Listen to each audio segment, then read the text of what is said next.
জালিমদের বিরোধী করার জন্য আজ আমরা মার খাচ্ছি, জালিমদের পক্ষপাতিত্ব করার জন্য সাহাবা হুজুররা মার খেয়েছিলেন, এতিম গরিবদের বাঁচাবার জন্য আজ আমরা মার খাচ্ছি। এতিম গরিবদেরকে যারা লুটছে তাদের জন্য সাহাবা হুজুররা মার খেয়েছিলেন। এই জমিনে সন্ত্রাস মুক্ত করার জন্য, এই জমিনে নারীদের অধিকার দেওয়ার জন্য, এই গরিবদের অধিকার দেওয়ার জন্য আজ আমরা মার খাচ্ছি। যাদেরকে আমরা ক্ষমতায় আল্লাহ সেই জালিম অত্যাচারী নারী বিদ্বেষীদের হাত থেকে, এ যুবকেরা তরুণেরা, আজ আমরা ভারতের মুসলমান, এই ভারতবর্ষের পেপার গুলো খুলে দেখো, ভারতবর্ষের মিডিয়া গুলো খুলে দেখো, কম বেশি প্রতিদিন দেখতে পাবে কোনো না কোনো জায়গাতে গরিবের ঘরে বেটিদের উপরে অত্যাচার হচ্ছে। সেই মেয়েটার বয়স হয়তো 3 বছর, তাকেও ছাড়ছে না। সেই মেয়েটার বাচ্চাটার বয়স হয়তো 5 বছর, তাকেও ছাড়ছে না। সেই বাচ্চাটার কন্যাটার বয়স হয়তো 8 বছর, তাকেও ছাড়ছে না। এ ভারতের মুসলমান, অন্যকে কি করছে আমার দেখার দরকার নাই। মুসলমান তো তারা, নবীর উম্মত তো তারা, যারা দুনিয়াকে কাঁপিয়ে দিয়েছে, দেখিয়ে দিয়েছে নারীদের উপরে জুলুম হলে তাদের বিরুদ্ধে একদিন নয়, 2 দিন নয়, বছর বছর পর্যন্ত লড়াই করেছে যে জাতি, ওই জাতিকেই তো বলা হয় মুসলমান। এ যুবকেরা তরুণেরা, আজ আমরা এত খারাপ হয়ে গেলাম, আমরা নারীদের ইজ্জত বাঁচানো তো দূরের কথা, আজকে দুঃখের বিষয় আমরা তাদেরকেই সাপোর্ট করছি যারা ক্ষমতার জোরে টিকে রয়েছে, আর তাদের চামচাগুলোই নারীদের উপরে জুলুম করছে, তাদের আমরা গোলামি করতে লেগেছে। এই গোলামি এমন জায়গায় পৌঁছে গেল, এই গোলামি এমন জায়গায় পৌঁছে গেল, পুরো ভারতবর্ষের জমিনে গত 2 দিন আগে বিহারের মুখ্যমন্ত্রী দেখা যাচ্ছে আমাদের ঘরের এক মেয়ের মুখের কাপড় ধরে টানছে। কেমন লাগলো দেখতে? খুশি তো?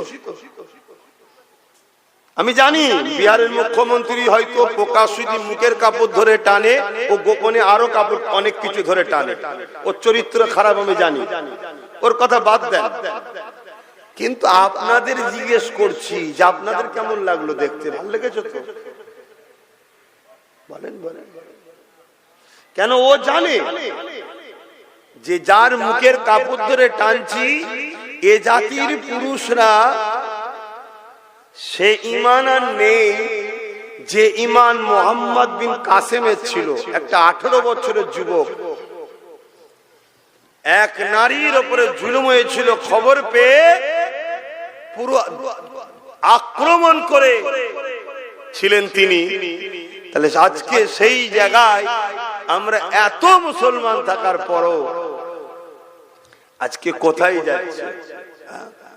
বলো ভাবো ভাবো, কে মাথা ঢাকবে, কে মুখ ঢাকবে, কে বুক ঢাকবে, কে আরো কিছু থাকবে, সেটা তার স্বাধীনতা। কেউ যদি প্রকাশ্য মুখ খুলতে পারে তার চরিত্রে আরো গোপনে অনেক কিছুই খুলতে পারে, এটা ভাবাটা স্বাভাবিক, তাই তো নাকি? কিন্তু সব কথা যাক, আমি আপনাকে প্রশ্ন করছি, এই অসভ্যতা এত মাথায় উঠলো কি করে? এতে কি আমাদের দোষ আছে? না, শুধু বাংলালে তো বলছি না, টোটাল মুসলিম সমাজকে বলছি, আমাদের দোষ আছে না? না, এখনো শুধরান, এখনো সময় আছে। লাভ লসের রঙ্ক করে করে করে করে করে করে করে করেই তো জিন্দেগি শেষ করে দিলেন। অঙ্ক সব বন্ধ করুন, একটাই কথা, যে আমার নয় আমি তার নয়, এই অঙ্ক করতে শিখুন।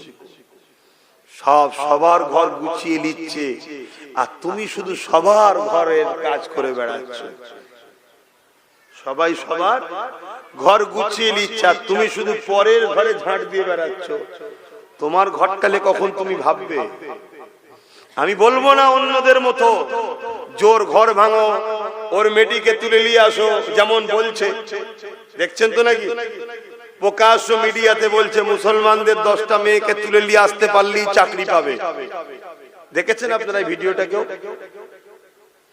মোবাইল গুলো নিয়ে কি করেন একটু দেখুন।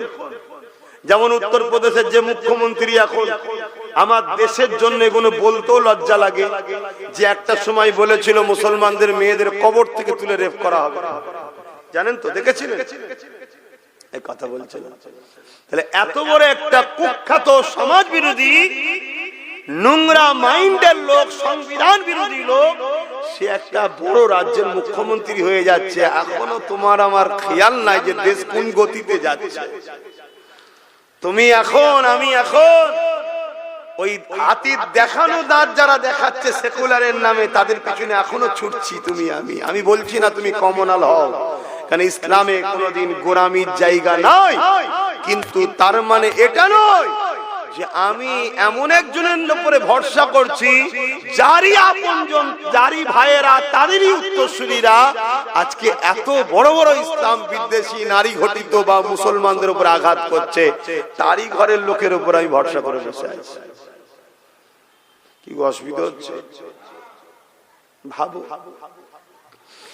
আসেন আমি আমার জায়গায় ফিরে যাচ্ছি। আল্লাহ নবী অনেক কষ্ট করেছিলেন এই সমাজে নারীদের ইজ্জতকে বাঁচাবার জন্য। এই জমিনে যখন মানুষ এক আল্লাহকে মানত না, 360টা নকল খোদাকে উপাসনা করত, তারা নারীদের ঘরে চিন্ত পুঁতে দিত। আল্লাহ নবী এসে তাদেরকে বুঝাতে লাগলে, এ মক্কা মানুষেরা, এ এলাকা মানুষেরা, এই রোমের মানুষেরা, পারস্যের মানুষেরা, এ পৃথিবীর মানুষেরা, কেন তোমরা নারীগুলোকে এত অবহেলা করো? কেন তোমরা নারীগুলোকে চিন্ত মুতে দাও? তারা বলতে লেগেছিল নারীরা হলো অশুভ, নারীদের বাঁচার কোনো অধিকার নাই। আল্লাহ নবী বলেছিলেন না, নারী অশুভ নয়, নারী হলো সেই জিনিস আল্লাহ বা কন্যা সন্তানদের এত নিয়ামত করেছে। কারো ঘরে যদি প্রথম কন্যা সন্তান হয়, এর মানে ওই নারীর বাবাকে মহান স্রষ্টা আল্লাহ জান্নাতে সুসংবাদ দেয়। যুগে যুগে নারীদের ওপরে জুলুম হয়েছে, আর নারীদেরকে ইজ্জত সম্মান ইসলাম দিয়েছে। জোরে বলুন সুবহানাল্লাহ। কিন্তু আজকে এই ভারতবর্ষের বুকে এমনও কথা শোনা যাচ্ছে, ইসলামের সম্বন্ধে মিথ্যাচার। এমনও শোনা যায় ইসলাম মে রেপ করা নাকি কোনো খারাপ বিষয় নয়। শোনা যায় না? যায় না? এটা এই যে মিথ্যাচার ইসলামের উপরে, এর কারণে আগামী দিন সর্ব জায়গায় মুসলিম পুরুষ তোমরা চারিদিকে মার খাবে। কেন? এই মিথ্যাচার এমন ভাবে ছড়ানো হবে, মুসলমান দেখলেই পিটবে। কথা বোঝা ঢুকছে? এটা একটা প্ল্যান তৈরি করা হচ্ছে। যেমন আমি গতকালকে দেখলেন উড়িষ্যাতে অনেক জায়গায় বস্তিতে আগুন ধরিয়ে দিয়েছে, দেখেছেন? দেখেছেন কি বলবেন? এগুলো খবর রাখেন না? এই আগুন ধরানোর পিছনেও একটা কথা উঠছে, এটা আমি অনেক আগে থেকে জানতাম। কেউ একজন কিছু করবে, আমি অনেক আগে বলেছিলাম মুসলিম সমাজের মধ্যে এমন কিছু লোককে দিয়ে এমন কিছু কাজ করানো হবে যার দ্বারা পুরো মুসলিম সমাজকে চারিদিকে টার্গেট করা হবে। এটা অনেক আগে বলেছি। আজকে সেই জায়গাতে মুসলিম যেখানে থাকে সেসব বস্তিগুলো আগুন ধরিয়ে দেওয়া হচ্ছে, আর তাদেরকে একটা বিশেষ স্লোগান দিয়ে তাদের উপরে জুলুম করা হচ্ছে। আগামীতে আরো বাড়বে। আর এই সব কিছুর পিছনে কারণ একটাই, আমরা রসুল ভোলা হয়ে গেছি। আপনি ভাববেন এখানে রসুল ভোলার সাথে কি আছে? হ্যাঁ, আমাদের যে কাজ আমরা সে কাজ ছেড়ে দিয়েছি। আমাদের কাজটাই হলো ন্যায়ের সাথ দিয়া জুলুমের বিরোধী করা। কিন্তু আমরা এতদিন করছি কি? জুলুমের সাথ দিচ্ছি, ন্যায়ের বিরোধী করছি। করেছি না করিনি? আজ নাই আলহামদুলিল্লাহ অনেক বাপ ভাই মা বোন পরিবর্তন হচ্ছে, নবী বংশের আওলাদ নওসাদের সাথ দিচ্ছে, এটা ভিন্ন বিষয়। কিন্তু আমরা এই পাপের মধ্যে অন্যায়ের বিরুদ্ধে জড়িয়েছি না জড়াই? আজ নাই নতুন করে মানুষ চেঞ্জ হচ্ছে। তবে হ্যাঁ, এটা বলতে পারি এখনো আল্লাহর পক্ষ থেকে মার শুরু হয়ে যায়নি। এখনো সময় আছে তওবা আমাদের করে নেওয়া দরকার। এখনো টাইম আছে ফিরে আসা দরকার। এখনো টাইম আছে পরিবর্তন হওয়া দরকার। এ না জওয়ানেরা, তরুণেরা, আমার নবী পাকের প্রেমিকেরা, আরে আমার নবী সাহাবারা নবীকে কেমন মহব্বত করেছে, ওই মহব্বত তোমাকে আমাকে করতে হবে। রাসূলুল্লাহ সাথ দেওয়ার জন্য সাহাবা হুজুরকে নিয়ে গিয়ে শুলিতে চাপিয়ে চাপিয়ে এক এক করে শহীদ করে দিয়েছে।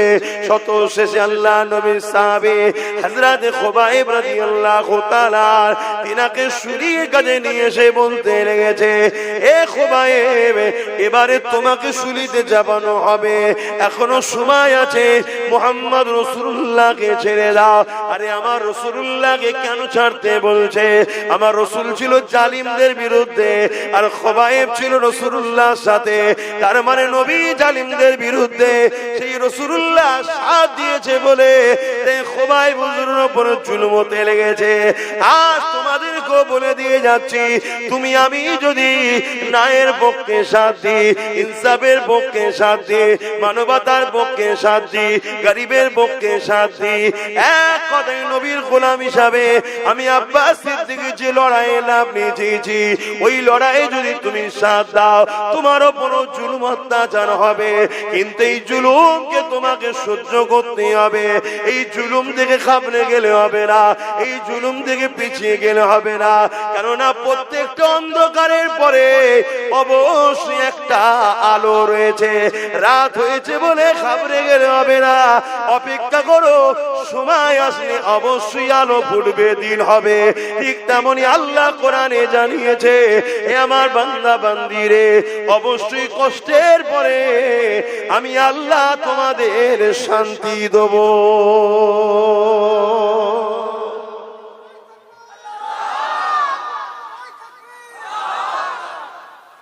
তার জন্য তো মজবুত হয়ে দাঁড়াতে হবে, ঘাবড়ে গেলে হবে?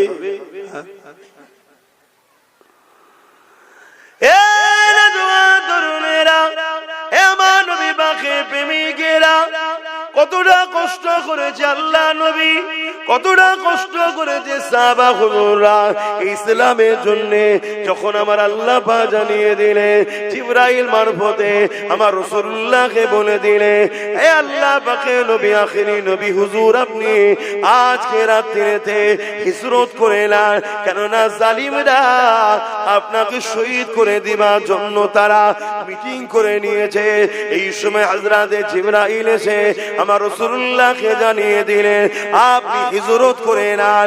এ যুবকেরা, তরুণেরা, আমার রাসূলুল্লাহকে হিজরত করতে হয়েছিল, কিন্তু আমার নবী পাক ঘর থেকে বেরোবার আগে 40 জন জালিম আমার রাসূলুল্লাহর ঘরকে ঘিরে ফেললো। 40 জন উলঙ্গ তরোয়াল নিয়ে আমার রাসূলুল্লাহর ঘরকে ঘিরে ফেলেছে। অনেক বড় কথা, আমার নবী পাক কিভাবে বেরিয়েছে আপনারা সবাই জানে। ওখান থেকে রাসূলুল্লাহ রওনা দিয়ে দিলেন। রাসূলুল্লাহর সাথে কে ছিল? হযরত আবু বকর সিদ্দিক ছিলেন। রাসূলুল্লাহর সাথে যেতে লেগেছে। এরকম সমান রাস্তা নয়, পাহাড় আর পাহাড়, পাহাড় আর পাহাড়, একটার পর একটা পাহাড়কে ওভারটেক করে করে রাসূলুল্লাহর সিদ্দিক আকবর যেতে লেগেছে। এতটা কষ্ট কেন করতে হয়েছে?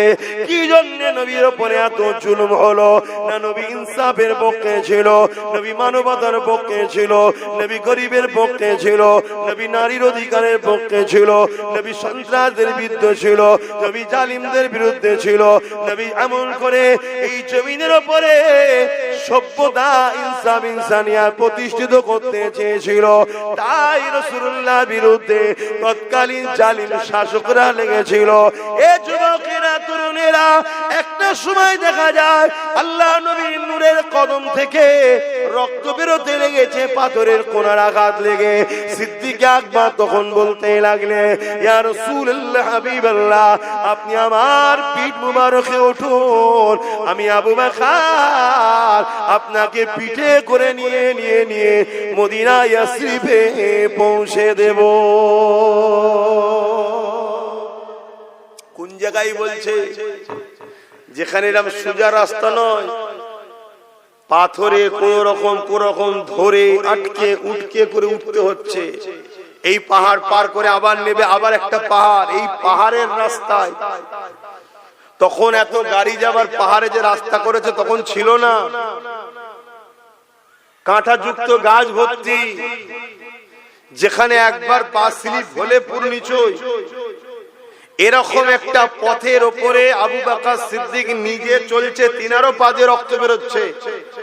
সেই অবস্থাতে হুজুরকে বলছে, হুজুর আপনি আমার পিঠে আসুন, এই সুযোগটা আবু বকরকে দিন।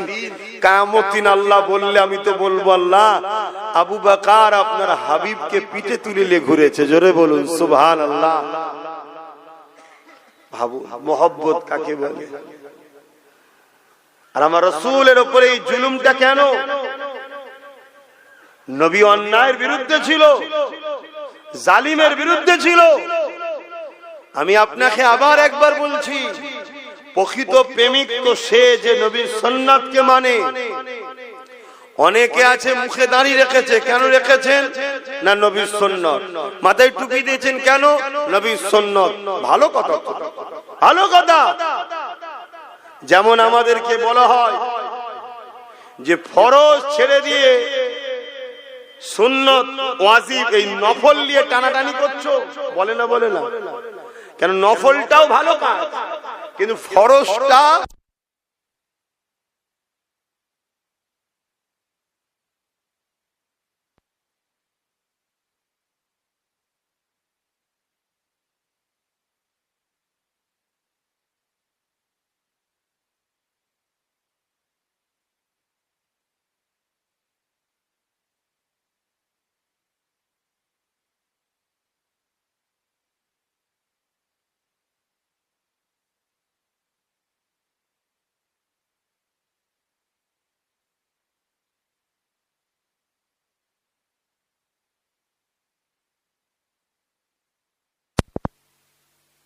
সমাজনীতিতেও মুসল মডেল, অর্থনীতিতে বিজনেস করবেন রাসূল যেভাবে বলেছে। আপনি সম্প্রীতি মানব বন্ধন করবেন অমুসলিমদের সাথে, রাসূল যেভাবে বলেছে। আপনি রাষ্ট্র চালাবেন, রাসূল যেভাবে বলেছে। আপনি পৃথিবীর যেখানেই থাকেন, আপনাকে রাসূল ছাড়া অন্য কাউকে মডেল বলে মানা যাবে না। যদি আপনি রাসূল ভুলা হয়ে যান, আল্লাহ আপনাকে আস্তে আস্তে আস্তে আস্তে দুনিয়াতেও লাঞ্ছিত, অপমানিত, পদদলিত, বেউজ্জতি করবে এবং পরকালে আযাবে জাহান্নাম দেবে। আজ থেকে 100 বছর পিছিয়ে যান, আমরা এই দুনিয়াতে কত শানওয়ালা, মানওয়ালা, ইজ্জতওয়ালা ছিলাম, কিন্তু আজ আস্তে আস্তে আমরা রাসূল ভুলা হওয়ার দরুন আল্লাহ রাসূলকে মডেল হিসাবে না বানিয়ে আমরা দুনিয়ার বিভিন্ন সময়ে বিভিন্ন জনকে মডেল বানিয়ে আজ আমরা ধ্বংসের একেবারে কিনারায় এসে পৌঁছেছি। এই জায়গায় আপনি আমাকে এনেছেন পীরের আওলাদ হিসাবে। আমি আপনাকে বাঁচাবার জন্য রাস্তা দেখাবো, আপনাকে খুশি করে আপনার ভবিষ্যৎ ক্ষতি হবে এমন খুশি করার কথা আমি বলতে পারবো না। তাতে আপনার আমাকে পছন্দ না হয়, মিশবেন না, দাওয়াত করবেন না, ভিন্ন বিষয়। কিন্তু আমি আপনাকে ওই রাস্তাই দেখাবো যে রাস্তায় যদি আপনি আসা শুরু করেন তবেই আপনি কামিয়াবি পাবেন। আজ উম্মতে মুহাম্মাদি আমাদের কালচার, আমাদের উঠা বসা, আমাদের কথাবার্তা, আমাদের দৈনন্দিন জীবন ব্যবস্থা, আমাদের সমাজনীতি, আমাদের রাজনীতি, আমাদের পরিবার নীতি, আমাদের সমস্ত জায়গায় দেখুন আমরা পশ্চিমা কালচারের অনুসরণ করছি। আমরা ইউরোপ দুনিয়া, আমেরিকা, ব্রিটেনের কালচারকে আজকে আমরা পছন্দ করে নিচ্ছি। লেবাসে হোক, সংসার জীবনে হোক, অর্থনীতি জীবনে হোক, পরিবার জীবনে হোক, মানব বন্ধনের জীবনে হোক, আমেরিকা পৃথিবীকে শান্তি দিতে পারেনি। পশ্চিমারা যেদিন থেকে পৃথিবীর উপরে নিয়ন্ত্রণ শুরু করেছে সেদিন থেকে পৃথিবী ধ্বংসের দিকে যাচ্ছে। 100 বছর আগে পুরো পৃথিবী আমাদের নিয়ন্ত্রণে ছিল। হযরতে সুলতান আব্দুল হামিদ রাহমাহুল্লাহ যেদিন ইন্তেকাল করলেন, তারপর থেকে আস্তে আস্তে আমাদের হাত থেকে পৃথিবী ফসকাতে ফসকাতে ফসকাতে পশ্চিমা দুনিয়াদের দখলে চলে গেছে। আর পশ্চিমা দুনিয়ারা আমাদেরকে তো গোলাম বানিয়ে দিয়েছে, তাদের কালচার আমাদের মধ্যে ঢুকিয়ে দিয়েছে। যে কালচারে না সংসার জীবনে শান্তি আছে তাদেরও নাই, না সমাজ জীবনে শান্তি আছে তাদেরও নাই, না রাজনীতির জীবনে শান্তি আছে তাদেরও নাই। এই কালচার থেকে যদি আমরা বেরিয়ে এসে প্রফেট মুহাম্মদ সাল্লাল্লাহু আলাইহি ওয়াসাল্লাম যে আদর্শ দেখিয়েছে, আজ থেকে 100 বছর আগে পুরো পৃথিবী যে আদর্শ ছিল, হতে পারে সে ফ্রান্স, হতে পারে ব্রিটেন, তারাও কিন্তু ওই কালচারই অভ্যস্ত ছিল যে কালচার আমরা দিয়েছিলাম। তাই পুরো পৃথিবীতে তারা শান্তিতে ছিল। এই জায়গায় আপনার আমার মতোই গুটি কত মানুষ নিয়ে হয়তো ভাবতে পারেন এত বড় কথা আলোচনা করে কি করব না। একদিন তিল তিল থেকেই কিন্তু একদিন বিরাট বড় তাল হয়, সেই থেকেই কিন্তু সিন্ধু থেকেই, বিন্দু থেকেই একদিন সিন্ধু হয়। একদিন তোমার এই ক্ষুদ্র ক্ষুদ্র ক্ষুদ্র একদিন কিন্তু বিপ্লব তৈরি করবে। তাই আমার ডিউটি যাকে পেয়েছি তাকে এই কথাটাই বলা দরকার, দুনিয়া আখিরাতের যদি শান্তি চাও মুহাম্মদ রাসূলের গোলাম হও। দুনিয়া আখিরাতের যদি কল্যাণ চাও মুহাম্মদ রাসূলের ফলোয়ার হও। দুনিয়া আখিরাতে যদি কামিয়াবি চাও মুহাম্মদ রাসূলকে রাসূল বলে মেনে তার জীবনের মডেল, জীবনে যে আদর্শ দিয়েছে নিজের জীবনে বাস্তবায়ন করো, তবেই কামিয়াবি হবে। শুধু মুসলমান হলেই যে সে আমার রাসূলের মডেল অনুসরণ করে এমনটা নয়।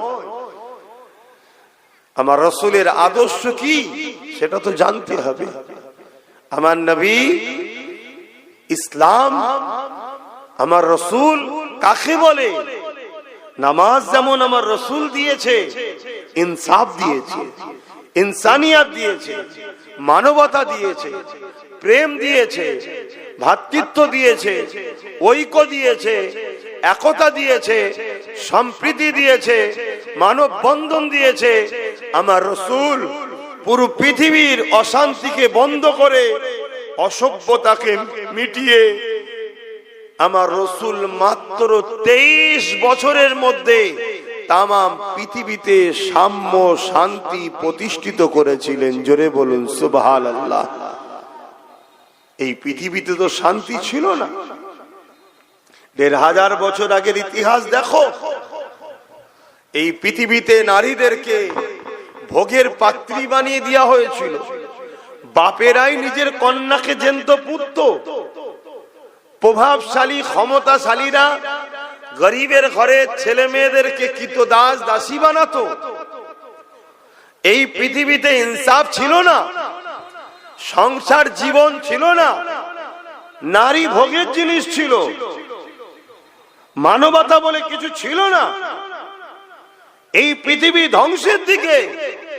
এই ধ্বংস পৃথিবীকে বাঁচাবার জন্যই তো মহান রব্বুল আলামিন আমার রাসূলকে মডেল করে, নেতা করে, লিডার করে, রাসূল করে, অবতার করে, মেসেঞ্জার করে, প্রফেট করে আমার রসুলকে 570 খ্রিস্টাব্দে পাঠিয়েছেন। মাত্র 23 বছরের মধ্যে মক্কা থেকে মদিনা থেকে শুরু করে এদিকে সাউথ আফ্রিকা, এদিকে চীন, এদিকে রোম, পুরো মাগরিব থেকে মাশরিক কোন জায়গা বাদ দেয়নি। রসুল নাই সত্য শান্তির পায়গাম পৌঁছে দিয়েছে। জোরে বলুন সুবহানাল্লাহ। সেই নবীর উম্মত আজ আমরা রসুল ভোলা হয়ে গেলাম, তাই আজকে আমাদের এই দুর্দশা। আমরা নবীকে যদি মডেল বানাই, আবার ইনসাফ আসবে, আবার ন্যায় আসবে, আবার শান্তি আসবে, আবার মানববন্ধন আসবে, আবার আমরা আমাদের অধিকার আবার ফিরে পাবো। তাই একটাই মেসেজ দিচ্ছি, এতে আপনারা নিতে পারছেন কি পারবেন না আমি জানি না, কিন্তু এটা আমার ডিউটি।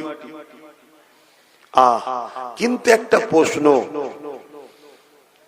আমার রসুল যে এই যে মেসেজটা দিয়েছিলেন, জুলুমকে বন্ধ করলেন, সন্ত্রাসকে বন্ধ করলেন, নারী হত্যা বন্ধ করলেন, রেপ বন্ধ করলেন, নেশামুক্ত সমাজ গড়লেন আমার রসুল, এটা কি সহজে হয়ে গিয়েছিল না অনেক বাধা? বলুন, অনেক বাধা। তাহলে আজকেও যখন সমাজ পতনের দিকে, ধ্বংসের দিকে, সমাজ যখন রেপ আম হচ্ছে, সমাজে যখন নেশা আম হয়েছে, সমাজে যখন বেইনসাফি হচ্ছে, সমাজে যখন জুলুম বেড়েছে, তাহলে উম্মতে মুহাম্মাদি হিসাবে সেই নবীর দ্বীনের হিফাজতের জন্য সমাজে নাই, সমাজকে নেশা মুক্ত, সমাজকে দুর্নীতি মুক্ত, সমাজকে রেপ মুক্ত, সমাজকে খুন মুক্ত, এটা করার দায়িত্ব আমাদের আছে না নাই? এটাই তো ডিউটি দিয়েছে আল্লাহ। আল্লাহ আমাদেরকে তো এটাই ডিউটি দিয়েছে, বান্দা কুনতুম খায়রা উম্মতি উখরিজাত লিন-নাস তা'মুরুনা বিল মা'রুফ ওয়া তানহাউনা আনিল মুনকার। নাই কাজ করো, অন্যায়কে মিটাও, এটাই তো আমাদের ডিউটি। তা আমরা বান্দা হিসেবে এটা কি করছি? যখন করিনি, তাহলে আল্লাহ আমাদেরকেই মিটাবে জালিমদের হাতে। আমাদেরকে আল্লাহ শ্রেষ্ঠ উম্মত করেছে কেন? আমাদের এই দুটো কাজ। তাই কেউ খেতে পায়নি, খাওয়া দাও, কেউ বিমারের পাশে দাঁড়াও, কেউ অসহায় তাকে আশ্রয় দাও, কারো বস্ত্র নেই বস্ত্র দাও। আপনি বলবেন আমি তো নিজেই গরিব। এই গরিবটা কি মায়ের পেট থেকে হয়ে এসেছেন না নিজের তকদিরকে ফাটিয়েছেন? এটা তো ভাবতে হবে, এটা তো এইগুলো চিন্তা করতে হবে। তো এই যে কাজ, কেউ অত্যাচারী হচ্ছে তার পাশে দাঁড়িয়ে তাকে সাহায্য করে জালিমের হাত থেকে মজলুমকে বাঁচাও, এগুলো তো আল্লাহ আমাদের কাজ দিয়েছে, আমরা করছি। জওয়ানেরা, তরুণেরা, এ নবী পাকের প্রেমিকেরা, আল্লাহ পাক আমাদেরকে যে জন্য বানালে, সেই কাজ যখন আমরা করছি না, আল্লাহ পাক তখন আমাদের উপর থেকে রহমতকে উঠিয়ে নিলেন। এই রহমত যখন উঠে গেল, শান্তি আজ আমাদের সংসারে নাই, শান্তি আজ আমাদের কারবারে নাই, শান্তি আজ আমাদের জীবনে নাই। এ না জওয়ানেরা, প্রতিটা মানুষ আজ বিমারগ্রস্ত হয়ে যাচ্ছে, প্রতিটা মানুষ আজকে ডিপ্রেশনের মধ্যে রয়েছে, প্রতিটা মানুষ আজকে দুনিয়ায় পেরেশানের মধ্যে রয়েছে। এর কারণ একটা, আল্লাহর রহমত আমাদের উপর থেকে উঠে যাচ্ছে। কেন উঠে যাচ্ছে? আমরা রাসূলুল্লাহ দাবি করি, কিন্তু রাসূলুল্লাহর প্রকৃত দাবি কারা করে? প্রকৃত রাসূলুল্লাহর প্রেমিক কারা হয়েছে? কারা নবী পাকের প্রকৃত প্রেমিক? আল্লাহ নবী জানিয়ে দিলেন, মান আহাব্বা সুন্নতি, যারা আমার সুন্নাতকে ভালোবাসলো, ফাকাদ আহাব্বানি, তারা আমি রাসূল আমাকে ভালোবাসলো। তাহলে নবীর প্রকৃত প্রেমিক তারা যারা রাসূলুল্লাহ সুন্নাতকে ভালোবাসে, যারা রাসূলুল্লাহ সুন্নাতকে ভালোবাসলো, যারা রাসূলুল্লাহকে প্রকৃত ভালোবাসলো, যারা রাসূলুল্লাহকে ভালোবাসলো, কানা মাই ফিল জান্নাত। আল্লাহ নবী জানিয়ে দিল, আমার ওই প্রেমিকটা, আমি রাসূলুল্লাহ, আমার সঙ্গে জান্নাতে যাবে।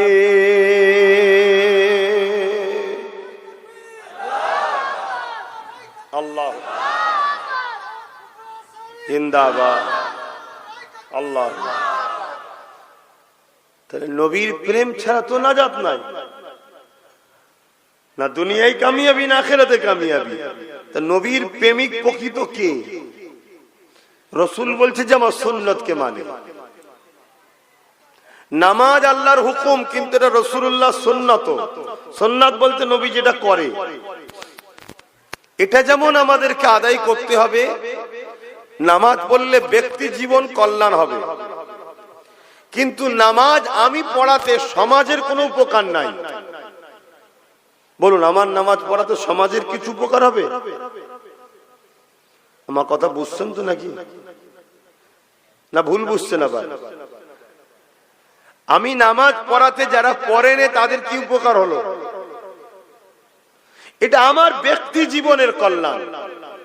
আমি নামাজ পড়েছি, আল্লাহকে সেজদা দিয়েছি, এটা আমার ব্যক্তি জীবনের কল্যাণ। কিন্তু এই সমাজে যদি এতিমের পাশে আমি দাঁড়াতাম, এই সমাজে যদি এমন আইন করা যেত এতিমের উপরে জুলুম হবে না, এই সমাজে যদি এমন ব্যবস্থা করা যেত এতিমকে গভর্নমেন্ট সম্পূর্ণ ফ্রি পড়াশোনা করিয়ে তার থাকা খাওয়ার সম্পূর্ণ দায়িত্ব গভর্নমেন্টের, সে এতিম মুসলমান ঘরের হোক আর হিন্দু ঘরের হোক, সে এতিম মুসলমান হিন্দু আদিবাসী দলিত যেই হোক, এতিম যে হবে, অনাথ যে হবে, যার বাপ মা নেই, সেই সন্তানকে গভর্নমেন্ট সম্পূর্ণ খরচ দিয়ে তাকে পড়াবে, তার থাকা খাওয়ার দায়িত্ব গভর্নমেন্ট। এমন যদি একটা সমাজ ব্যবস্থা আমরা করতে পারতাম, তাহলে এই সমাজের এতিম গরিবগুলো, অনাথগুলো, তাহলে তারা কিন্তু শিক্ষা পেত। শিক্ষা যখন পেত তারা সমাজ বিরোধী তৈরি হতো না, তারা বড় বড় জায়গায় প্রতিষ্ঠিত হতো। তাদেরকে এই সবার লাথি খেয়ে, সবার বেউজ্জতি হয়ে আল্লাহর সৃষ্টিকে তাহলে অপমান লাঞ্ছিত হতে হতো না। আমার নবী এতিমের পাশে দাঁড়িয়েছে না দাঁড়ায়নি? কথা বলুন। তখন ছিল বাইতুল মাল, নবী একটা ফান্ড করেছিলেন, সেই ফান্ড থেকে সম্পূর্ণ এতিমদেরকে দেখা হতো। এখন রাষ্ট্রীয় সিস্টেম তৈরি হয়েছে, তাহলে রাষ্ট্রের তো উচিত এতিমকে দেখবে। রাষ্ট্র বলতে কি? আমরা তো জনগণ, তো তাহলে জনগণ আমাদের তো দায়িত্ব। এবারে এই সমাজে কে এতিমের কথা ভাববে না ভাববে তার বিষয়। তুমি উম্মতে মুহাম্মাদি দাবি করো, তোমার রাসূলের সুন্নাত হলো এতিমকে ভালোবাসা, তাহলে তুমি এতিমের পাশে জন্য কি করলে বলো? আজকে তুমি বাপ, আমি বাপ, কাল আমি চলে যাব, আমার ছেলে এতিম হয়ে যেতে পারে। তুমি চলে যাবে, তোমার ছেলে এতিম হয়ে যেতে পারে। এতিমের পাশে কেউ দাঁড়াই না। অথচ নবী আমার জানালেন, এ যুবকেরা, তরুণেরা, বাপেরা, আল্লাহ নবী জানিয়ে দিলেন যে এতিমের মাথায় হাত বোলালো সে আমি রাসূলুল্লাহ, আমার মাথা দিয়ে হাত বোলালো। যে এতিমকে খানা দিল সে আমি রাসূলুল্লাহ, আমাকে খানা দিল। যে এতিমের পরনার কাপড় দিল সে যেন আমি মুহাম্মদ রাসূল, আমাকে কাপড় দিল। আমি রাসূলুল্লাহ জানিয়ে দিয়ে যায় যে এতিমের পিপাসা মিটাবে আমি রাসূলুল্লাহ কিয়ামতের দিনে, যেদিন কৌসার ছাড়া অন্য কোনো পানি থাকবে না, পিপাসাতে কলিজা খানা ফেটে যাবে মানুষের। ওই কঠিন দিনেতে আমি রাসূলুল্লাহ এতিমদের যে পানি পান করাবে, ওই দিন আমি নবী তাদের পানি পান করাবো।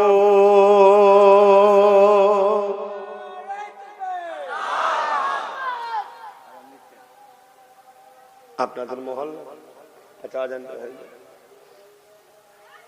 এই শীতের বেলা হুক চলে যায়।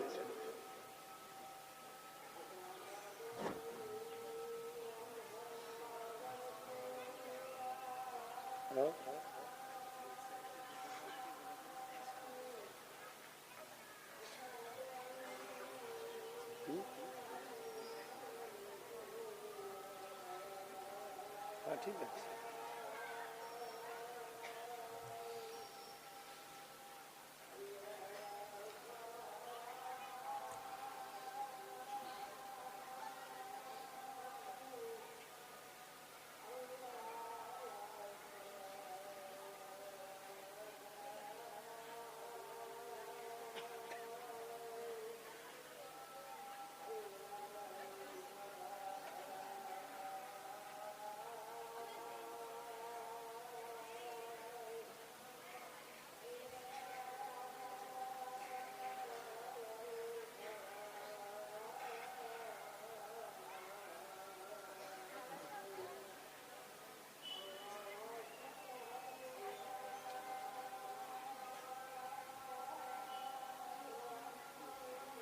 আল্লাহ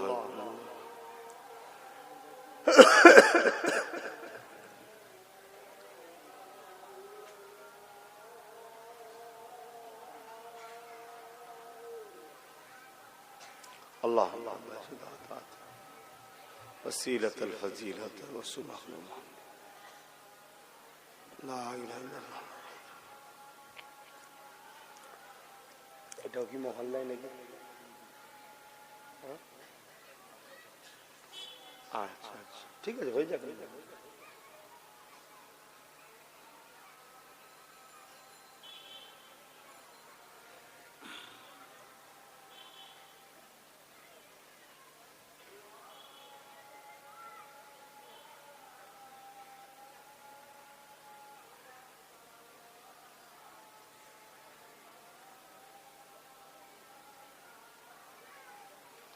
الله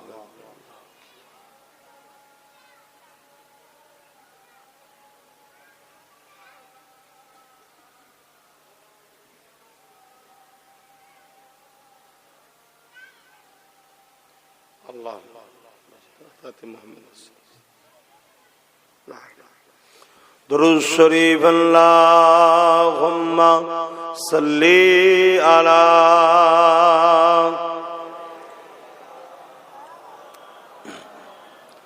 وعلى آله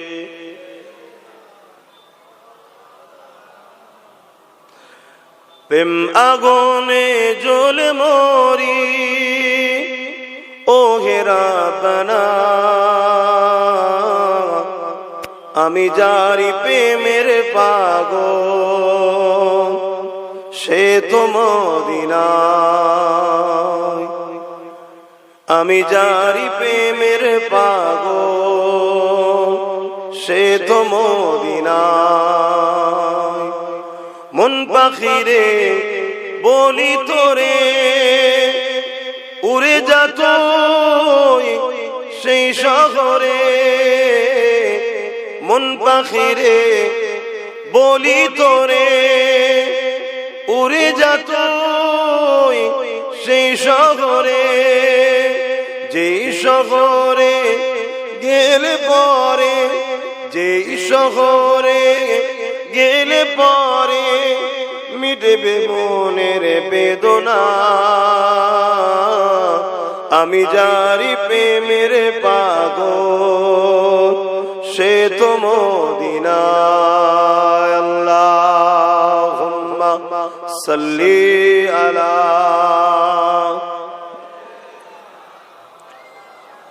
ওয়ালা আলি সাইয়্যিদিনা আমার নওজওয়ানেরা তরুণেরা যুবকেরা আল্লাহ নবী নবী দয়া নবী জানিয়ে দিলে এ দুনিয়া মানুষেরা আমি রাসূলুল্লাহকে মহব্বত তারা করে যারা আমি নবী আমার সুন্নাতকে মানে সুন্নাতকে ভালোবাসে এ নওজওয়ানেরা এ আমার নবী পাকে প্রেমিকেরা এ দুনিয়া দুদিনের আজ আছো কাল নাই আমার রাসূলুল্লাহর গোলাম হয়ে যাও রাসূল যা করেছে করো নবী যা ছাড়তে বলেছে ছেড়ে দাও তবেই তো তুমি দুনিয়া আখিরাতে কামিয়াবি হয়ে যাবে আল্লাহর রাস্তায় চলাটা হয়তো বড় কঠিন কিন্তু মনে রাখবে কিছুদিন পর আল্লাহ যখন তোমাকে পরীক্ষাটা নিয়ে নেবে তোমাকে আল্লাহ সাহায্য করা শুরু করে দেবে সেখানে তোমার আর কোনোদিন দুনিয়া আখিরাতে কষ্ট থাকবে না আল্লাহ পাকের রাস্তায় যখন কোনো বান্দা বান্দি চলতে থাকে এই চলাটা শুরু হয় কাঁটার উপর দিয়ে কিন্তু কিছু দূর যাবার পরে শান্তি আর শান্তি ফুলের উপর দিয়ে শুরু হবে আর শয়তানি রাস্তা শুরুটা হয় ফুলের উপর দিয়ে কিন্তু কিছু দূর যাওয়ার পরে এমন অন্ধকারে সে পড়ে যাবে আর কোনোদিন সে অন্ধকার থেকে বেরোতে পারবে না দুটো রাস্তা রয়েছে ভাবেন দুনিয়া দুদিনে কিন্তু আজ আমরা সহজ ইসলামকে পেয়েছি তাই ইসলামের উপরে আমাদের অতটা গুরুত্ব নাই এমন নওজওয়ান তরুণেরা অথচ আল্লাহ নবী কতটা কষ্ট করেছে এই ইসলামের জন্য, সাহাবা হুজুররা কতটা কষ্ট করেছে এই জমিন থেকে সন্ত্রাসকে মুক্ত করার জন্য, এই জমিনকে অন্যায়কে মুক্ত করার জন্য, এই জমিনে মায়ের জাতের সম্মান দেওয়ার জন্য আল্লাহ নবী সাহাবাদের উপরে কত জুলুম হয়েছে ইতিহাসে পাতা সাক্ষী দেয়। আমার নবী পাকের পাশে সাহাবারা সাথ দিয়েছিল বলে, আমার নবী পাকের মিশনে সাথ দিয়েছিল বলে, আমার নবী পাকের ডাকে সাহাবারা সাথ দিয়েছিলেন বলে ওই সাহাবা হুজুরদিওকে তৎকালীন জালিম যারা ক্ষমতাশালী ছিল তারা এমন করে সাহাবাদেরকে জোর করে ধরে মরুভূমির গরম বালির উপরে শুইয়ে দিয়ে তাদের বুকের উপরে ভারী পাথর পর্যন্ত চাপিয়ে দিয়েছে, তাদের বুকের উপরে ভারী পাথর দিয়েছে। ওই পাথরের চাপে তারা নিঃশ্বাস নিতে পারছিল না। এদিকে তলা থেকে গরম মরুভূমির বালিতে পিঠে চামড়া পর্যন্ত পুড়ে যেতে লেগেছে। এই অবস্থাতে সাহাবা হুজুরদেরকে যেন বলা হতে লেগেছে, এ মুহাম্মাদের অনুসারীরা মুহাম্মদ রাসূলকে ছেড়ে দাও, মুহাম্মদ রাসূলের দল থেকে সরে আসো, মুহাম্মদ রাসূলের থেকে দূরে সরে যাও, নচেত তোমাদেরকে জানে মেরে দেওয়া হবে। তারা একটাই কথা বলেছিল, আমরা আমাদের জীবন দিয়ে দিতে রাজি আছি, আল্লাহ ও রাসূলকে ছাড়তে রাজি নয়। আল্লাহ আল্লাহ। আর আজকে আমরা মুসলমানদের মধ্যে লাখো কোটি মুসলমান আছে যাদেরকে কোনো চাপ দেওয়া হয় না, শুধু সামান্য কিছু ভিক্ষার কিছু ছোট ছোট পদ দেওয়া হয়েছে। আল্লাহর মসজিদ মাদ্রাসা কোরআন ওয়াকাফকে ছেড়ে দিতে এরা রাজি আছে, কিন্তু দুনিয়ার মসজিদ মাদ্রাসা ওয়াকাফের দুশমনদের ছাড়তে এরা রাজি নাই। এরা মুসলমান আছে না? বলুন। তাহলে আমি প্রথমেই বললাম যে সব মুসলমান ইমানদার নয়।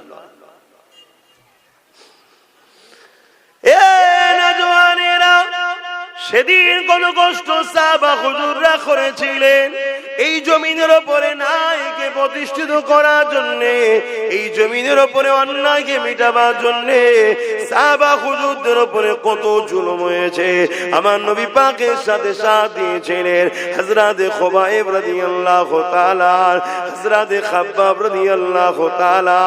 তিনাকে জালিম খ্রিস্টান বাদশাহ ধরে নিয়ে গেছে, নিয়ে গিয়ে বন্দী করে বলতে লেগেছে, এ খুবাইব, এ খাব্বাব, মুহাম্মদ রাসূলকে ছেড়ে দাও, মুহাম্মদ রাসূলের দল ছেড়ে দাও, মুহাম্মদ রাসূলের সাথ দিও না, আমাদের দিকে চলে আসো, তোমাকে অনেক পুরস্কার দেওয়া হবে, অনেক সম্মানিত করা হবে। আল্লাহ নবীর সাহাবী হযরত খাব্বাব রাদিয়াল্লাহু তাআলা তিনি বলতে লেগেছে, জালিম তোমরা যতই চেষ্টা করো না কেন আমরা জুলুমের সাথ দিতে পারবো না। কেন আমার আল্লাহ আজ জালিমদের সাথে নাই, আমার আল্লাহ মজলুমদের সাথে আছে। তোমরা জালিম, তোমাদের সাথে আমরা সাথ দিতে পারবো না। কেননা এই দুনিয়া দুদিনের আজ আছে কাল নাই। জালিমের সাথ যদি দিই আল্লাহ পরকালে জালিমদের সাথে জাহান্নামে দেবে, এই জালিমদের সাথ আমরা দিতে পারবো না। এই কথা শুনে জালিমরা হযরত খাব্বাব রাদিয়াল্লাহু তাআলা হুজুরকে আগুন তৈরি করেছে, ওই আগুনে হাত পা বেঁধে দিয়ে ওই আগুনের উপরে কোমরের অংশটা বসিয়ে দিয়েছে। ওই আগুনে কোমরকে পোড়াতে লেগেছে, ওই কোমর থেকে পানির মতো রস বেরোতে লেগেছে, গোস্ত চর্বি গলে গলে রস বেরোতে লেগেছে। ওই রসেতে আগুন নিভিয়ে যায়, আবার জালিমরা আগুন ধরায়, আবার খাব্বাব হুজুরকে নিয়ে যে বসায়। এ যুবক রে, অনেক কষ্ট করে ইসলাম এসেছে, অনেক কষ্ট করে ইনসানিয়াত এসেছে, অনেক কষ্ট করে মসজিদ মাদ্রাসা হয়েছে। হয়েছে। আজ তোমার আমার গাফলতির জন্য, তোমার আমার ভুল পদক্ষেপের জন্য আজ আল্লাহর ঘরকে জালিমরা মিটিয়ে দিচ্ছে, আজ বুলডোজার দিয়ে মাদ্রাসা মিটিয়ে দিচ্ছে।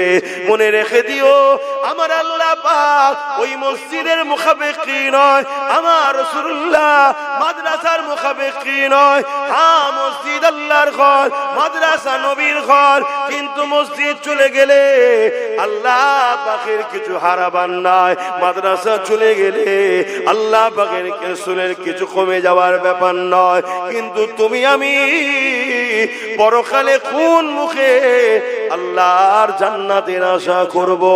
জমিনে যখন আমার মসজিদ চলে যাচ্ছিল, তখন তোরা আমার মসজিদের জন্য কি করেছি বল? এটাই তো তোমার ইমানের পরীক্ষা। এই নতুন নয়, সবার কাছেই পুরাতন। আজ এই বেলপুকুর গ্রামে আজ থেকে আসছিল আমার কামরুল ভাই সহ আরো যা ভাইরা রয়েছেন, আপনাদের সঙ্গে প্রায় 8-9 বছরের সম্পর্ক, তাই তো নাকি? 15 বছরে? বাবা, আমি নিজেই ভুলে গেছি তাহলে।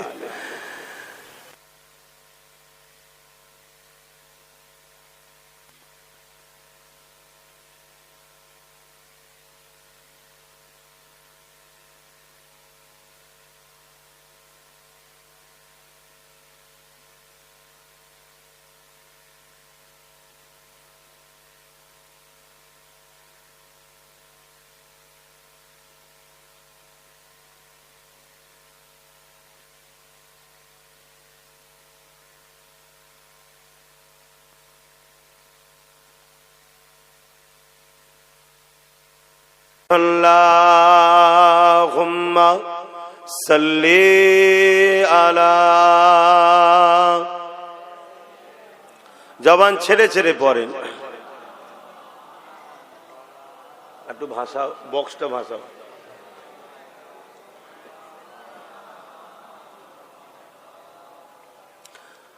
আউযু বিল্লাহি মিনাশ শাইতানির রাজীম।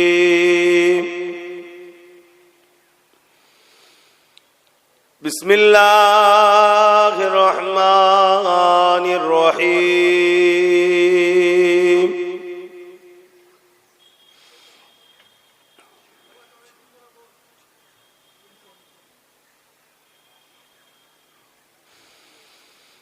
আলহামদুলিল্লাহ আলহামদুলিল্লাহি নাহমাদুহু ওয়া নাস্তাঈনুহু ওয়া নাস্তাগফিরুহু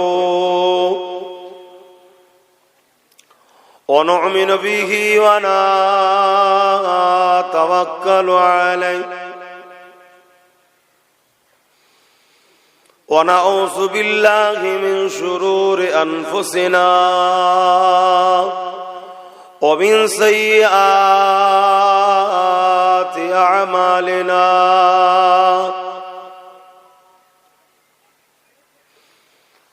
من يهده الله فلا مضل له ومن يضلله فلا هادي له ونشهد أن لا إله إلا الله وحده لا شريك له ونشهد أن سيدنا وحبيبنا ومولانا محمدا عبده ورسوله.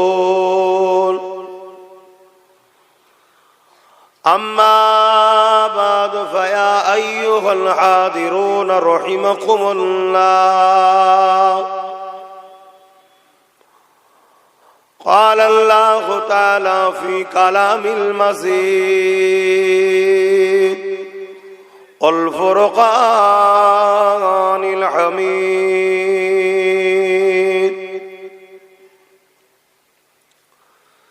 إن الله وملائكته يصلون على النبي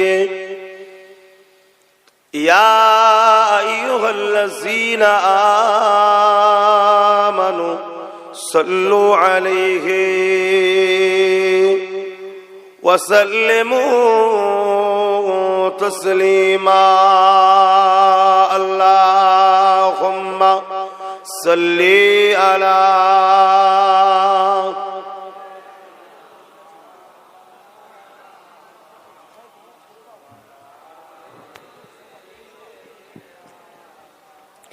একটু জবান খুলে খুলে পড়েন, রাসূলের উপরে দরুদ পড়ছেন, একটু ভালোবাসাতে পড়েন। আজ আমরা বড় বিপদের সম্মুখীন, আর এই বিপদের কারণের মধ্যে একটা কারণ এবং সব থেকে বড় কারণ হলো এটাই, আমাদের ঈমান বড় দুর্বল হয়েছে। কি করে বুঝলাম? ঈমান দুর্বল হয়েছে বলেই তো আজ রাসূলের উপরে মহব্বত ভালোবাসায় দরুদ পড়াতেও গাফলুতি হচ্ছে। কেন? তার ঈমান তত মজবুত যার মহব্বত নবীর উপরে যত বেশি।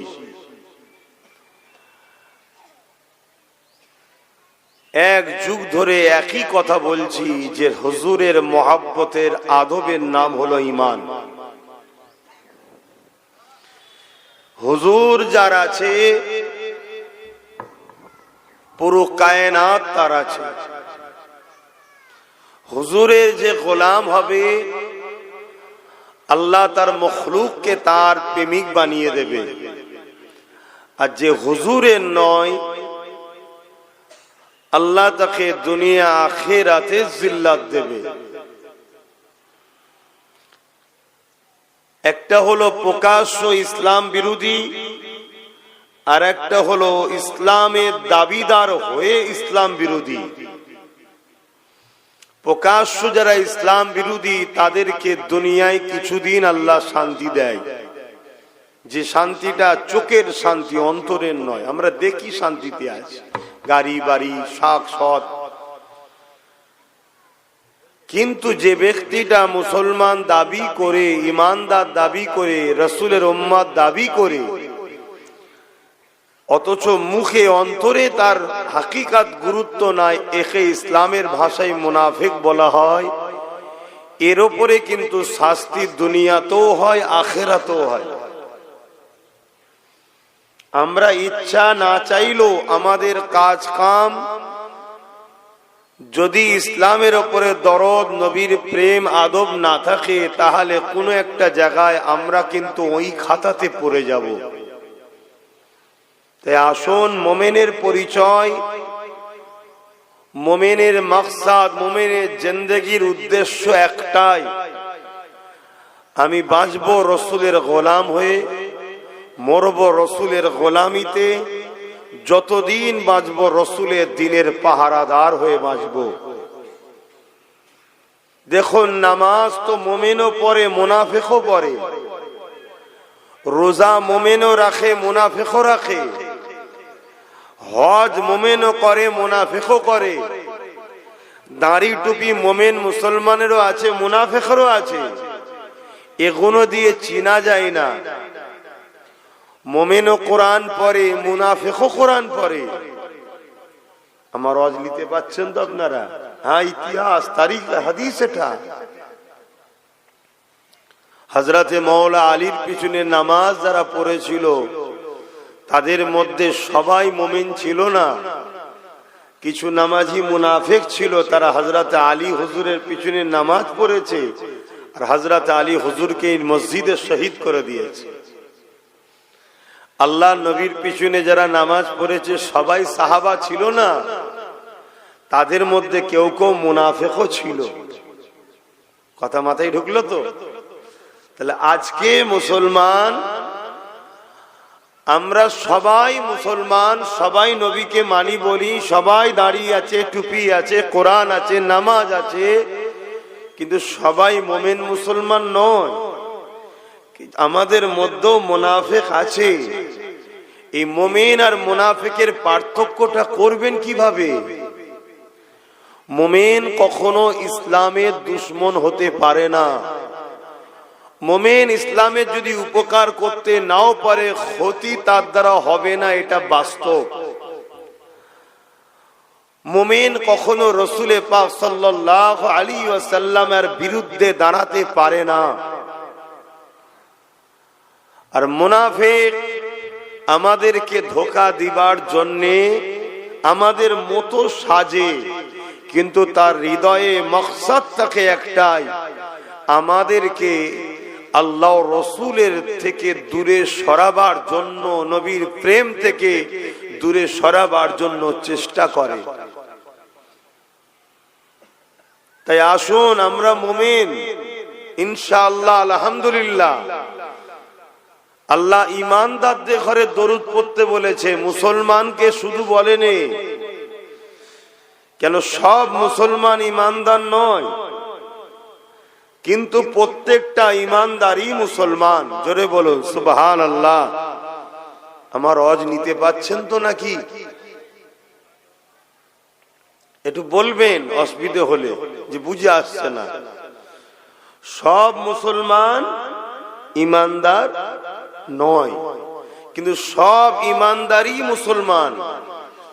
অর্থাৎ যে ইমানদার তার মধ্যে মুসলমানের সংজ্ঞা থাকবে, কিন্তু মুসলমান মানেই যে তার মধ্যে ঈমান থাকবে এমনটা নয়।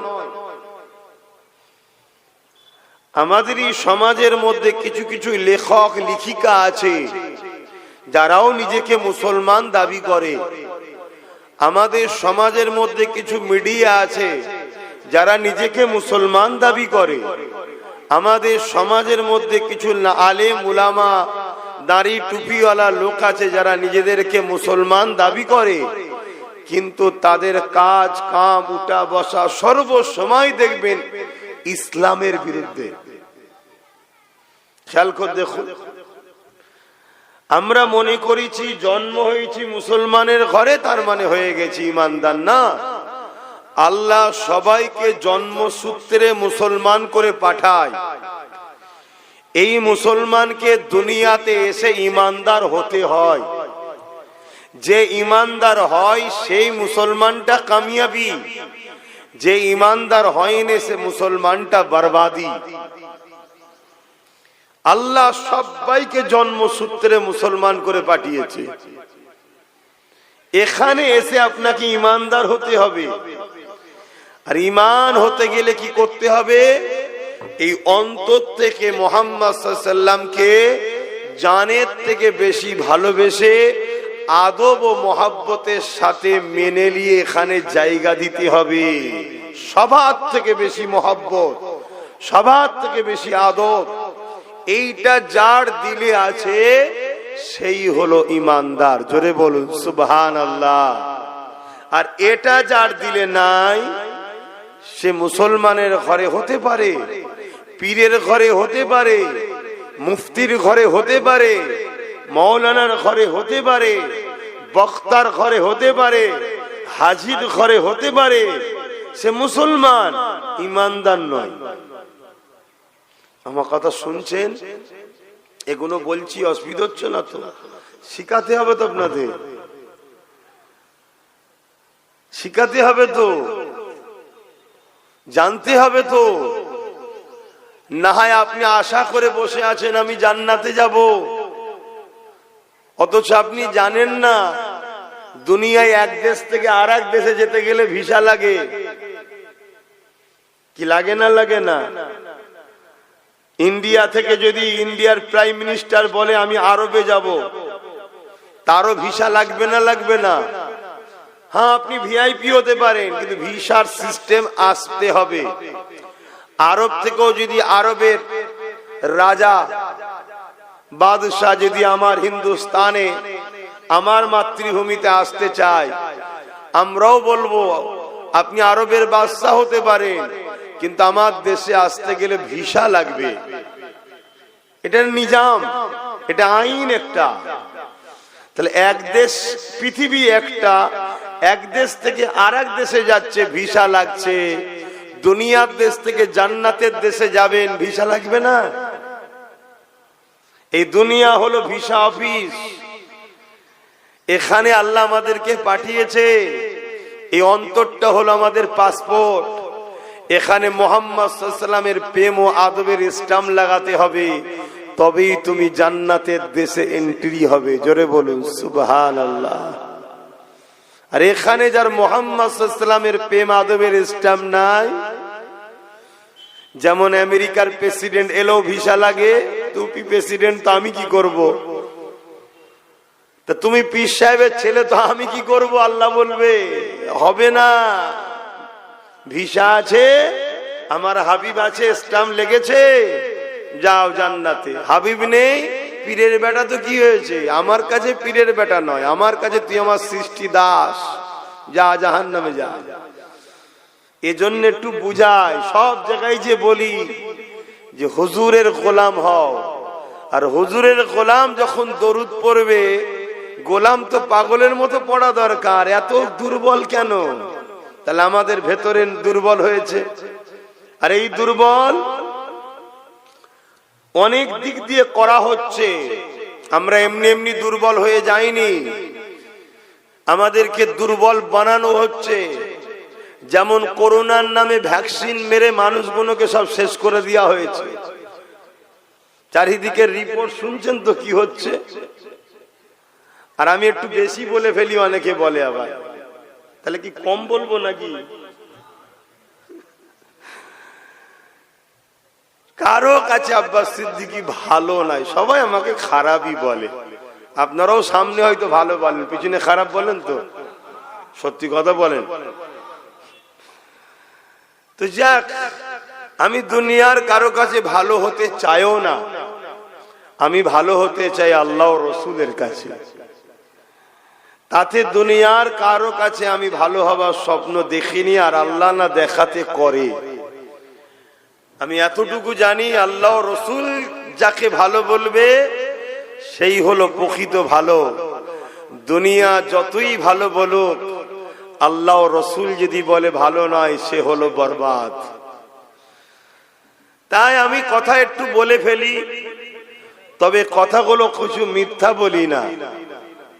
যে কথাগুলো বলি, দেরি হলো সমাজেরই যারাই গালিগালাজ করে, তারা একদিন বলে না আব্বাস সিদ্দিকী ঠিকই বলেছিল।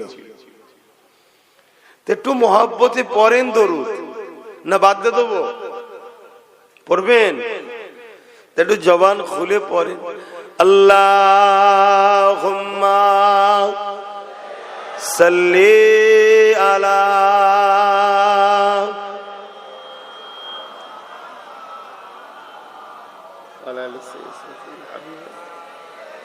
মাশাআল্লাহ।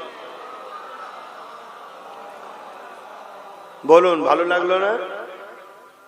ভালো লেগেছে তো নাকি? নাই বলুন, ছেড়ে দিচ্ছি আবার। হ্যাঁ, কিন্তু বুঝতে হয়। पैगंबरों का रोज़ा दिखा दे खुदाया, दरे मोदद से मिला दे खुदाया,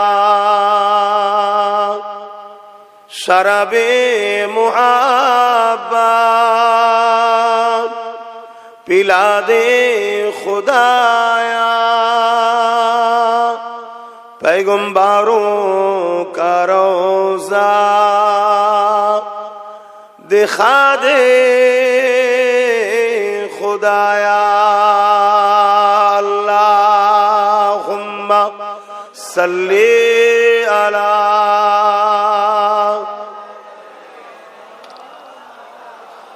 वला आले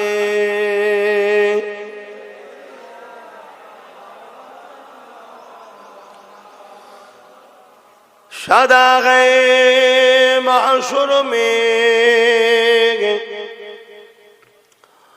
लब्बाई लब्बाई, जहां उम्मतों ने पुकारा मुहम्मद, हमें जानो दिल से प्यारा मुहम्मद, मुहम्मद के गमों है हमारा मुहम्मद। अल्लाहुम्मा सल्ली अला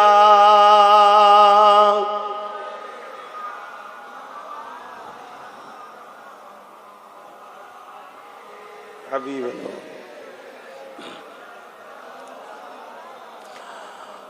कलमे ला इलाहा इल्लल्लाह, ला इलाहा,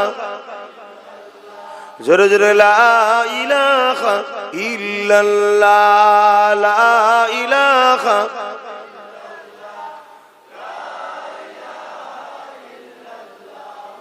मुहम्मदुर रसूलुल्लाह, हस्बी रब्बी जल्लल्लाह, मा फी क़ल्बी खैरुल्लाह, नूर मुहम्मद सल्लल्लाह, हक़ ला इलाहा इल्लल्लाह, ला इलाहा,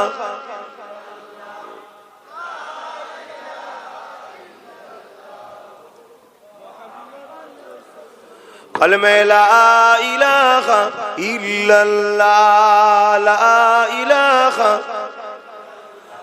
ला इलाहा इल्लल्लाह, मुहम्मदुर रसूलुल्लाह। अल्लाहुम्मा सल्ली अला मौलाना मुहम्मद व अला आली।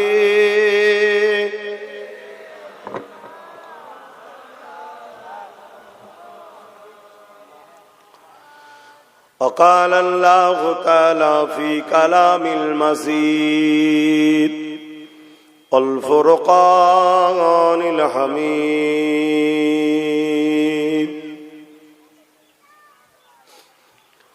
قل إن كنتم تحبون الله فاتبعوني يحببكم الله ويغفر لكم ذنوبكم والله غفور رحيم।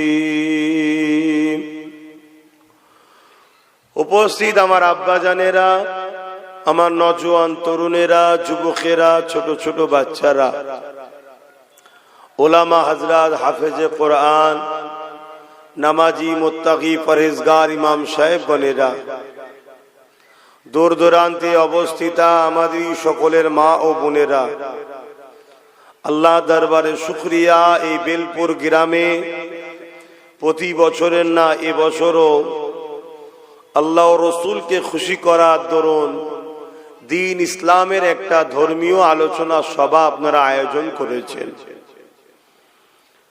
আল্লাহ এই মাহফিলকে কবুল করেন। এই মাহফিলে আগত আপনাদের সকলকে এবং সকলের সাথে আল্লাহ আমাকেও কবুল করেন, বলুন আল্লাহুম্মা আমিন। সংক্ষেপ সময়ে একটাই বিষয় আলোচনা, এ দুনিয়া আমাদের জন্য চিরস্থায়ী নয়। আমাদের মতো কত লক্ষ কোটি মানুষ দুনিয়ায় এসেছে, সব এক এক করে চলে গেছে। দুটো জায়গার মধ্যে একটা জায়গা তারা পেয়েছে। বদরূহ যদি হয়, আল্লাহ রসুলের বিরোধী যদি হয়, তাহলে তাদের জন্য রয়েছে আযাবদায়ক জাহান্নামের গর্তের মধ্যে তারা শাস্তি পাচ্ছে। আর যারা এই জমিনের উপরে দুনিয়াদারি করেছে, সংসার করেছে, কারবার করেছে, ব্যবসা করেছে, লেনদেন করেছে, সব কিছুই করেছে, কিন্তু আল্লাহ রসুলের বিরুদ্ধে গিয়ে নয়। আল্লাহ রসুল যেভাবে বলেছে ওইভাবে করেছে, তাদের রূহ আল্লাহ পাক জান্নাতের শান্তি নিয়ামতের মধ্যে রেখেছে এবং পরকালে বিচার হবে, বিচারের পরও তারা আল্লাহর চির শান্তির জান্নাতে যাবে। জোরে বলুন সুবহানাল্লাহ। এই হলো সারাংশ। এই দুনিয়া হলো একটা পরীক্ষার জায়গা। এখানে আল্লাহ আমাদেরকে বিভিন্ন দিক দিয়ে পরীক্ষা নেবে। কাউকে গরিব করে, কাউকে ধনী করে, কাউকে নেতা করে, কাউকে প্রজা করে, কাউকে জালিম শাসকের মধ্যে রেখে, কাউকে বিমার দিয়ে, কাউকে সুস্থ দিয়ে, কাউকে বিভিন্ন ভয় দিয়ে আল্লাহ বিভিন্ন দিক দিয়ে আমাদের পরীক্ষা নেবে যে বান্দা সর্বক্ষেত্রে সর্বসময় আমাকে মনে রাখে কিনা, আমার খুশি চাই কিনা। বান্দা তোকে আমি এত আদর করে এত নিয়ামত করে বানালাম, তুই যদি দুনিয়ার ধোকায় গিয়ে আমায় ভুলে যাস তাহলে আমার জান্নাত তোর জন্য উপযুক্ত নয়। কেন দুনিয়া হলো জেরক্সের ন্যায়, অরিজিনাল তো আল্লাহর জান্নাত। অতএব এই জেরক্সে এসে যদি তুমি আল্লাহকে ভুলে যাও, তোমার স্রষ্টাকে ভুলে যাও, তাহলে আমার আল্লাহ তোমাকে নিয়ামতের জান্নাত দেবে না। এটাই হলো পরীক্ষা। আর এই সব কিছুর মধ্যে আল্লাহ পাক যার জন্য কুল কায়নাতকে বানিয়েছেন সে রাসূল পাক সাল্লাল্লাহু আলাইহি ওয়াসাল্লামকে আল্লাহ আমাদের জন্য মডেল করেছে। সেই রাসূল যা আদেশ করেছে, মা আতাকুমুর রাসূল ফাখুযুহু ওয়া মা নাহাকুম আনহু ফান্তাহু, রাসূল যা আদেশ করেছে মেনে নিতে হবে, রাসূল যা নিষেধ করেছে ছেড়ে দিতে হবে। এটাই হলো আমাদের কামিয়াবি। রাসূল ছাড়া দ্বিতীয় আমাদের কেউ মডেল নাই। লাকাদ কানা লাকুম ফি রাসূলিল্লাহি উসওয়াতুন হাসানা। আপনি ভারতে থাকেন, আমেরিকায় থাকেন, জাপানে থাকেন, যেখানেই থাকেন, আপনি যে অবস্থাতেই থাকেন, আপনাকে মডেল শুধু রাসূলকে মানাতে হবে।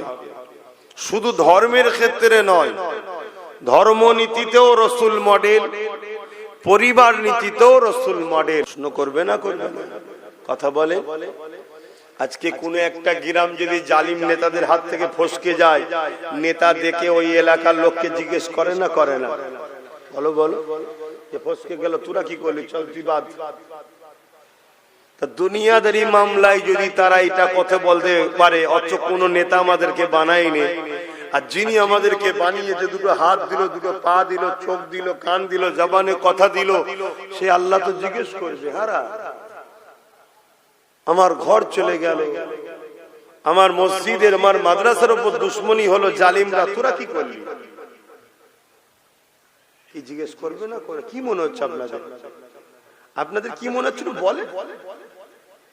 যদি মনে হয় না জিজ্ঞেস করবে না, তাহলে আমার থেকে বড় আজ করে কি লাভ?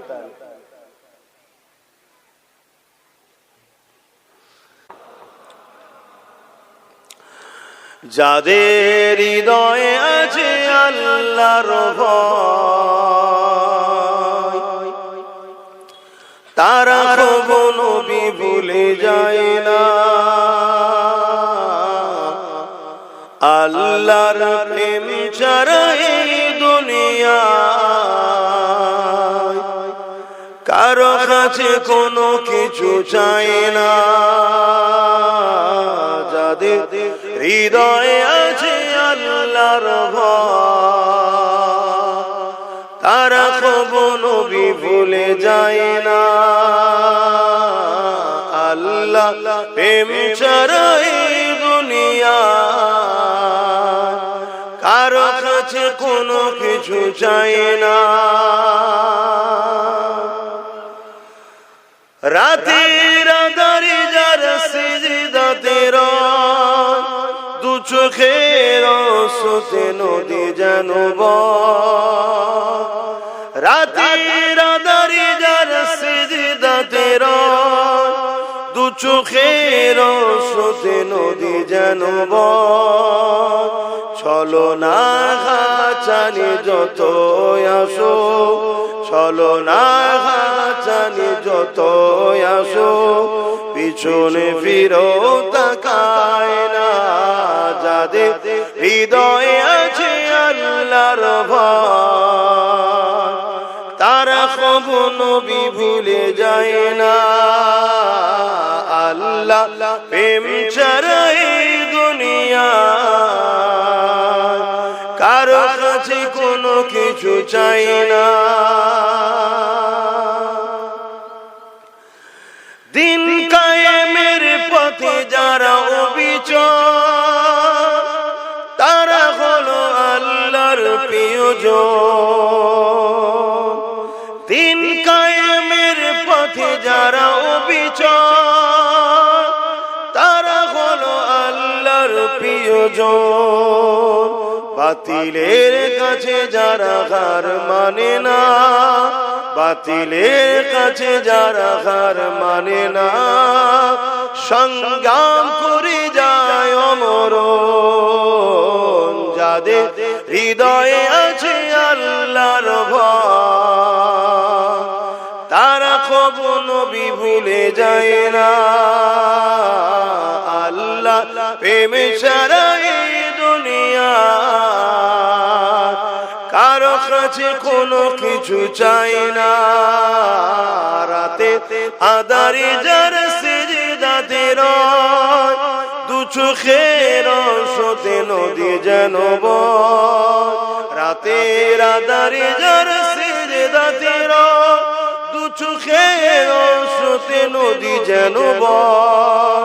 চলো না চালি যত আসো, চলো না জানি যত আসো, পিছনে ফিরো তাকায় না। যাদের হৃদয়ে আছে আল্লাহর ভয় তারা কবু নবী ভুলে যায় না। আল্লাহুম্মা সাল্লি আলা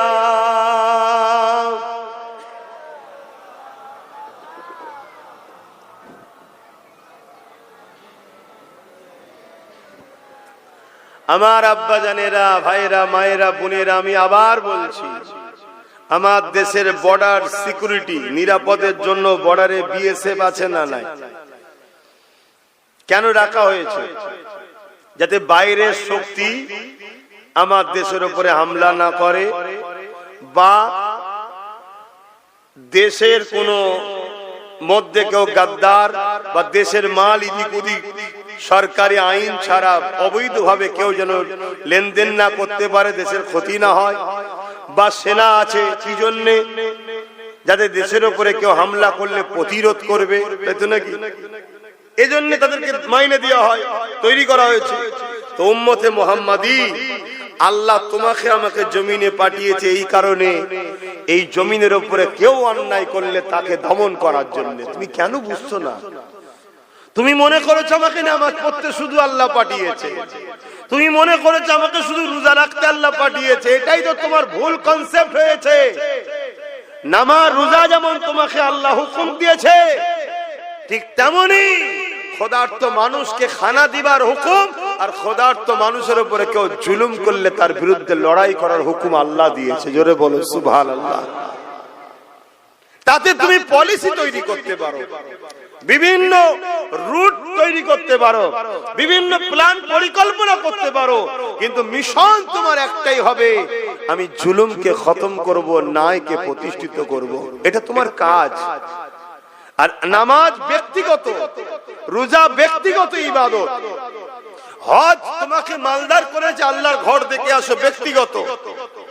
যাকাত আল্লাহ দিয়েছে তোমাকে, এটা শতকরা গরিবকে 2.5 টাকা দিতে হবে, এটা তোমার কাজ। কিন্তু আল্লাহ যেমন রাসূল টুপি পরেছে, তুমি পড়ছো, দস্তকান বিছিয়ে খাচ্ছ, খাও, কিন্তু যেমন ফরজ নামাজ আর নফল নামাজ দুটো এক নয়, কিন্তু দুটোই ভালো কাজ। ফরজের গুরুত্ব অনেক বড়, নফল অনেক ছোট। নফল যদি ছেড়ে যায় তবুও অনেক গুঞ্জাইশ, কনসেশন আছে, কিন্তু ফরজের জন্য কিন্তু অনেক কড়া আইন আছে, তাই তো নাকি? ঠিক তেমনি দস্তখান বিছিয়ে খাওয়াটাও সুন্নাত, তারপরেও যদি ছেড়ে যায় একটা সুন্নাত, তুমি নেকি পেলে না। কিন্তু আমার রাসূলুল্লাহর অনেক বড় সুন্নাত হলো সন্ত্রাস জালিম শাসকদের বিরুদ্ধে যুদ্ধ করে ওই সমাজের মানুষকে জালিম নেতাদের হাত থেকে বাঁচানো, এটা নবীর সুন্নাত। জোরে বললে না সুবহানাল্লাহ? এইটা কি করবে বলো? সেই জায়গায় উম্মতে মুহাম্মাদি টুপি পরে দাঁড়িয়ে রেখে জালিম শাসকের সঙ্গে সাথ দিয়ে বলছে আমি নবী সুন্নত রেখেছি। সুন্নত রেখেছে না উম্মতকে বোকা বানাবার জন্য রেখেছে ভাবা দরকার। যদি সুন্নতের প্রকৃত দরদি হতো, যেমন ফরজ ছেড়ে নফল টানাটানি করতো না, ফরজটাও আদায় করতো, নফলটাও করতো, ঠিক না বেঠিক? তাহলে রাসূলুল্লাহর বড় সুন্নত হলো জালিমের বিরুদ্ধে লড়াই করা। রোমের বিরুদ্ধে রাসূলুল্লাহ লড়াই করেছে, পারস্যের বিরুদ্ধে লড়াই করেছে। কেন? এরা সব ছিল অত্যাচারী, স্বৈরাচারী, মানব সুরাতে পশুর নাই জালিম শাসক ছিল। আল্লাহ নবী তাদের বিরুদ্ধে লড়াই করেছে। হে উম্মতে মুহাম্মাদি, নিজের জায়গা ভুলে গেলে। আজ আমরা লড়াইকে ভুলে গেলাম, আজ অন্যায়ের বিরুদ্ধে লড়াই করা ভুলে গেলাম, ন্যায়ের পক্ষপাতিত্ব ভুলে গেলাম। এই ভুলে যাওয়ার দরুন আমাদের আল্লাহ আমাদের কাছ থেকে সম্মান ইজ্জত মানুষের অন্তর থেকে তুলে দিচ্ছে। তাই আজকে আমরা মানুষের কাছে ঘৃণার পাত্র হয়ে গেছি। সবার মুখে একটাই কথা, মুসলমানকে শেষ করো। কেউ প্রকাশ্য, কেউ ভেতরে ভেতরে।